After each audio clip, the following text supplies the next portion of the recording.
na ningependa kuweka wazi kabisa kwamba naichukia rushwa. Rushwa ni adui wa haki na hakuna mla rushwa atakayepona ndani ya mkoa wa Shinyanga. Na mtakumbuka RBC yuko hapa, tulianza utaratibu wa kuhakikisha kwamba timu za DBC wanazunguka kwenye halmashauri zote, wanakutana na wakurugenzi na wenye viti wa halmashauri na mamea, ili kwanza kutoa elimu, ili baada ya hapo sasa tujue kwamba sisi kama mkoa tuna uelewa mmoja. Lakini haimaanishi kwamba hayo ambayo yamefanyika nyuma hatuendelee kuyafuatilia. Tunaendelea na michakato inaendelea, kwa sababu sisi tunaamini kama mkoa kuzuia ni bora kuliko kupambana nayo. Kuzuia kuna okoa muda, kuzuia kuna okoa gharama, kwa sababu wakati ambao mnaendelea kwenda kupambana tayari fedha na ubadhirifu umeshafanyika kwenye miradi ya maendeleo ambayo kiongozi wetu mkuu Mheshimiwa Rais wa Jamhuri ya Muungano wa Tanzania Mheshimiwa Daktari Samia Suluhu Hassan ametoa fedha zile kwa ajili ya miradi ya kwenda kutatua changamoto za wananchi. Sasa tukingojea mpaka hasara hiyo imeshatokea, sawa, tutashughulika na mhusika, lakini wakati huo fedha tayari ubadhirifu umeshafanyika. Kwa tunawekeza zaidi pia kama mkoa wa Shinyanga kwenye kuhakikisha kwamba tunakusaidia upate uelewa ili usiweze kujiingiza kwenye hiyo changamoto, lakini pia kuiokoa fedha ya maendeleo ambayo dhamira ya kiongozi wetu mkuu Mheshimiwa Rais wa Jamhuri ya Muungano wa Tanzania ameitoa fedha hiyo kwa ajili ya kwenda kutatua changamoto na kurahisisha maisha ya Wanashinyanga. Ndugu zangu, Mheshimiwa Rais ametoa maelekezo madhubuti kabisa juu ya kupambana na rushwa. Na ndio maana mnaona hata taasisi hii ya kuzuia na kupambana na rushwa imewezeshwa kweli ili kuweza kuhakikisha kwamba wanafuatilia. Na katika hili watu hawaangaliani uso. Anaweza akawa mkuu wa mkoa, anaweza akawa rasi, anaweza akawa DC, anaweza akawa mkurugenzi, anaweza akawa dasi, anaweza akawa mheshimiwa diwani. Yoyote atakayehusika na matukio haya, sheria ni msumeno itapita naye. Hakuna ambaye sheria itapindishwa kwa sababu yeye ni fulani, hapana.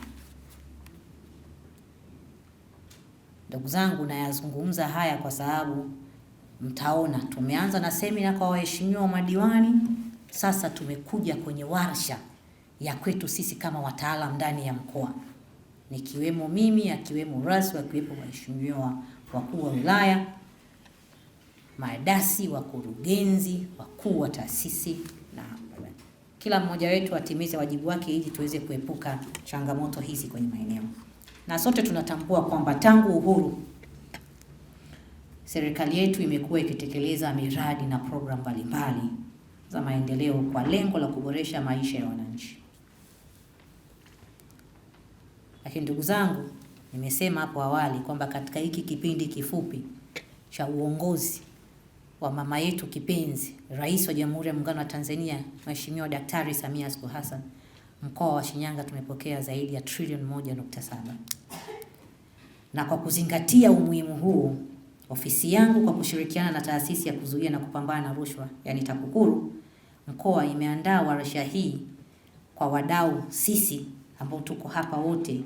TAKUKURU Shinyanga imeongeza jitihada zaidi katika kuzuia vitendo vya rushwa kwa kushirikiana na wadau katika ngazi mbalimbali zinazofanya, huku nguvu kuwa ikielekezwa kwenye eneo la uelimishaji na ufuatiliaji wa matumizi ya fedha za serikali katika utekelezaji wa miradi ya maendeleo.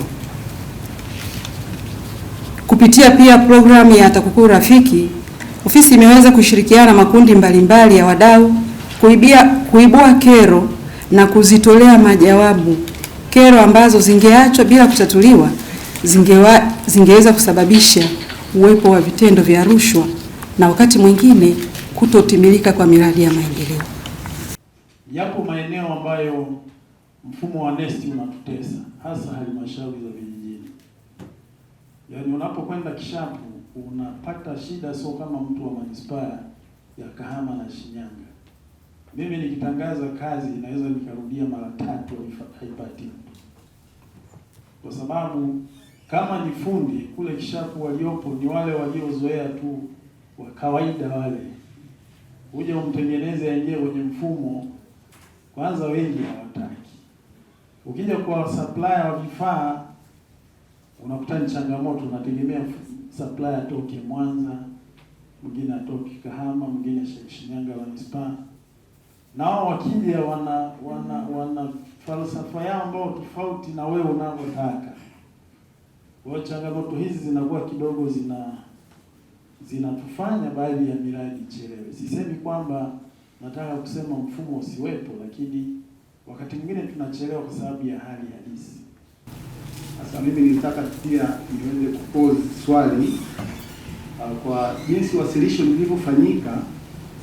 Inaonekana kama PETS ni mfumo ambao unafuatilia mifumo, kwa maana zile sheria ulizoziainisha zote zina mifumo yao. Mfano, kwenye sheria ya manunuzi kuna mfumo wa NeST. Sasa nitaka kujua ni namna gani PETS inafuatilia au inabainisha vitu ambavyo vinafanyika nje ya mfumo, kwa sababu vitu vinavyofanyika nje ya mfumo ndivyo vinavyopelekea matatizo baadaye.